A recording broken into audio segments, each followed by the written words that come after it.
कहावत है, कहते हैं जब नास मनुज पर छाता है पहले विवेक मर जाता है। क्या कुछ ऐसा ही सीन चल रहा है बांग्लादेश के साथ। बांग्लादेश में जहां अमेरिका भी नाराज है तो वहीं दूसरी तरफ अब भारत ने बांग्लादेश को काउंटर करने के लिए क्या ब्रह्मोस की तैनाती शुरू कर दी है। जानेंगे जियोपॉलिटिक्स में क्या कुछ चल रहा है। हमेशा की तरह जानने को मिलेगा बहुत कुछ। आइए जानते हैं इन खबरों को विस्तार से। बांग्लादेश जो दुनिया का दूसरा सबसे बड़ा परिधान उत्पादक देश है, इसको एक बड़े आर्थिक झटके का सामना करना पड़ रहा है। अमेरिकी खरीदारों ने बांग्लादेश से ऑर्डर रोकना शुरू कर दिया है क्योंकि अमेरिकी राष्ट्रपति डोनाल्ड ट्रंप ने हाल ही में 2 अप्रैल 2025 को बांग्लादेश के कपास प्रोडक्ट पर टैरिफ को 16% से बढ़ाकर 37% कर दिया है। इससे पहले पॉलिएस्टर प्रोडक्ट पर जो शुल्क 32% था वो अब और भी बढ़ गया है। बांग्लादेश का परिधान उद्योग जो देश की अर्थव्यवस्था का लगभग 80% निर्यात और 10% जीडीपी के लिए जिम्मेदार है, इस फैसले से गहरे संकट में आ गया है। उद्योग के नेताओं ने चेतावनी दी है कि ये विनाशकारी झटका साबित हो सकता है क्योंकि अमेरिकी बाजार बांग्लादेश के परिधान निर्यात का 20% हिस्सा लेता है। बांग्लादेश का परिधान उद्योग पर पहले से ही कई चुनौतियां हैं। अगस्त 2024 में छात्र नेतृत्व वाली क्रांति के बाद शेख हसीना की सरकार गिर गई थी, जिसके कारण हिंसक विरोध प्रदर्शनों ने उत्पादन को बार बार बाधित किया। अब अमेरिकी टैरिफ ने स्थिति को और खराब कर दिया। Bangladesh garment manufacturers and export association के प्रशासक का कहना है कि उद्योग इस टैरिफ प्रभाव के लिए तैयार नहीं है। राकिबुल आलम चौधरी जो कि आरडीएम ग्रुप के चेयरमैन हैं और $25 मिलियन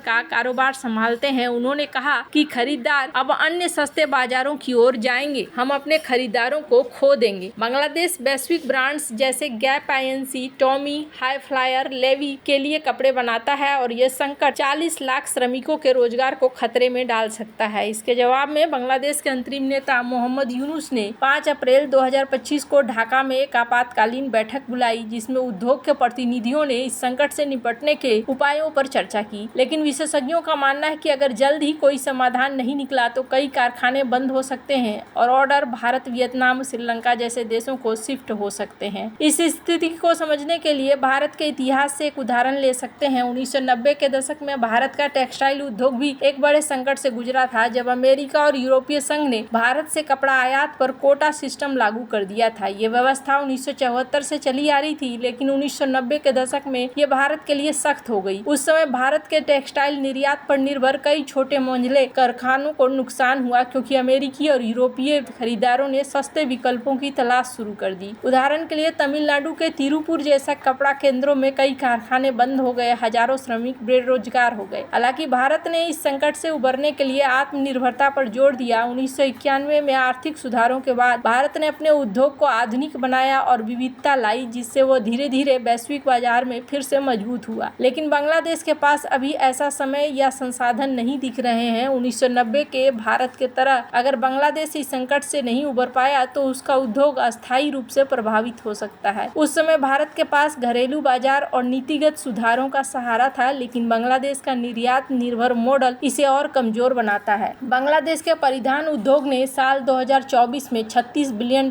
की कमाई की थी, जो 2023 के $38 बिलियन से थोड़ा कम था। लेकिन नए टैरिफ के बाद उद्योग के नेता चिंतित हैं कि ये आंकड़ा और गिरेगा। अमेरिकी खरीदारों के ऑर्डर रद्द करने से पहले ही प्रभाव दिखना शुरू हो गया है। कुछ कंपनियां सरकार से अमेरिका के साथ टैरिफ पर दोबारा बातचीत करने की मांग कर रही हैं, लेकिन विशेषज्ञों का कहना है कि यह आसान नहीं होगा। दूसरी ओर भारत जैसे देशों को फायदा हो सकता है। पहले से ही साल 2024 में बांग्लादेश के अशांत माहौल के कारण भारतीय कंपनियों को ऑर्डर मिलने शुरू हुए थे। अब ये रुझान तेज हो सकता है। बांग्लादेश का परिधान उद्योग इस समय एक बड़े संकट का सामना कर रहा है और अमेरिकी टैरिफ इसे और गहरा दिया है। 1990 के दशक में भारत का उदाहरण हमें सिखाता है कि ऐसे संकट से उबरने के लिए त्वरित नीतिगत कदम और वैकल्पिक बाजारों की तलाश जरूरी है। अगर बांग्लादेश ऐसा नहीं कर पाया तो उसकी अर्थव्यवस्था को लंबे समय तक नुकसान हो सकता है और भारत जैसे पड़ोसी देश इस मौके का फायदा उठा सकते हैं। ये स्थिति न केवल बांग्लादेश के लिए बल्कि वैश्विक आपूर्ति श्रृंखला के लिए लिए एक बड़ा बदलाव ला सकता है। खैर, अब जहां एक तरफ ये सब कुछ देखने को मिल रहा है, वहीं ये भी देखने को मिल रहा है कि भारत ने बांग्लादेश की अंतरिम सरकार के उस बयान को शरारतपूर्ण और राजनीति से प्रेरित करार दिया है जो बांग्लादेश के मुख्य सलाहकार मोहम्मद यूनुस और भारतीय प्रधानमंत्री नरेंद्र मोदी की मुलाकात के बारे में था। यह मुलाकात 4 अप्रैल 2025 को बैंकॉक में बिम्स्टेक के शिखर सम्मेलन के दौरान हुई। भारत का कहना है कि बांग्लादेश की ओर से इस बैठक की व्याख्या खासकर अल्पसंख्यकों पर हमलों और पूर्व प्रधानमंत्री शेख हसीना की प्रत्यर्पण मांग जैसे मुद्दों पर गलत और पक्षपातपूर्ण थी। बांग्लादेश के मुख्य सलाहकार के प्रेस सचिव शफीकुल आलम ने एक फेसबुक पोस्ट में दावा किया कि यूनुस ने मोदी के सामने हसीना के प्रत्यर्पण का मुद्दा उठाया और मोदी का जवाब नकारात्मक नहीं था। इसके अलावा आलम ने यह भी कहा कि मोदी ने कथित तौर पर हसीना के यूनुस के प्रति असम्मानजनक व्यवहार की बात कही। भारत ने इन दावों को खारिज करते हुए कहा कि यह बयान बैठक के वास्तविक संदर्भ को तोड़ मरोड़ पेश करता है। भारत के सूत्रों ने इसे गलत बयानी करार दिया और कहा कि मोदी ने बैठक में बांग्लादेश में हिंदुओं और अल्पसंख्यकों की सुरक्षा में गहरी चिंता जताई, साथ ही दोनों देशों के बीच रचनात्मक संबंधों की जरूरत पर जोर दिया। यह घटना ऐसे समय में हुई है जब भारत और बांग्लादेश के बीच संबंध पिछले महीने तनावपूर्ण हुए और अगस्त 2024 में शेख हसीना सरकार के पतन के बाद जब वह छात्र नेतृत्व वाले विरोध प्रदर्शनों के कारण देश छोड़कर भारत में शरण लेने को मजबूर हुई, दोनों देशों के बीच अल्पसंख्यकों की सुरक्षा और सीमा मुद्दों पर मतभेद बढ़ गया। भारत ने बार बार बांग्लादेश से वहां के हिंदुओं की सुरक्षा सुनिश्चित करने को कहा, जबकि बांग्लादेश ने इसे सोशल मीडिया की अफवाह बताकर खारिज करने की कोशिश की। इस बैठक में मोदी ने उसे कहा कि दोनों पक्षों को ऐसी बयानबाजी करने से बचना चाहिए और जो माहौल को खराब करे। भारत के सूत्रों ने कहा कि मोदी ने बैठक में 2014 के बाद से दोनों देशों के बीच संबंधों में हुई प्रगति का भी जिक्र किया है। खैर, जहां एक तरफ ये सब कुछ चल रहा है, वहीं भारत ने सिलीगुड़ी कॉरिडोर, जिसे चिकन नेक के नाम से भी जाना जाता है, इसकी सुरक्षा को अवैध बनाने के लिए बड़े कदम उठाए हैं। कहा जा रहा है ये कॉरिडोर पश्चिम बंगाल में एक संकीर्ण भूमि पट्टी है जो भारत के पूर्वोत्तर राज्यों को मुख्य भूमि से जोड़ती है। इसकी चौड़ाई सबसे सकरे हिस्से में सिर्फ 20 से 22 किलोमीटर है और यह नेपाल, भूटान, बांग्लादेश और चीन से घिरा हुआ है। बांग्लादेश और चीन के बीच बढ़ती नजदीकियों के मद्देनजर भारतीय सेना ने इस क्षेत्र को एक मजबूत किला बनाने के लिए राफेल लड़ाकू विमान, ब्रह्मोस मिसाइलें, S-400 वायु रक्षा प्रणाली और टैंक रेजिमेंट जैसे एडवांस हथियार तैनात किए हैं। ये कदम भारत की नई रणनीति का हिस्सा है जिसमें पहले रक्षा और फिर डराने की नीति को अपनाया जा रहा है। सिलीगुड़ी कॉरिडोर भारत के लिए बेहद महत्वपूर्ण है क्योंकि यह पूर्वोत्तर के 8 राज्यों को जोड़ने का एकमात्र रास्ता है। इसकी संकीर्णता इसे रणनीतिक रूप से कमजोर बनाती है। अगर कोई दुश्मन इस कॉरिडोर को काट दे तो पूर्वोत्तर भारत देश से अलग हो सकता है। हाल के सालों में बांग्लादेश में अंतरिम सरकार के सत्ता में आने और उनके चीन के साथ बढ़ते आर्थिक सैन्य संबंधों ने भारत की चिंता बढ़ा दी है। इसके साथ ही पाकिस्तान की खुफिया एजेंसी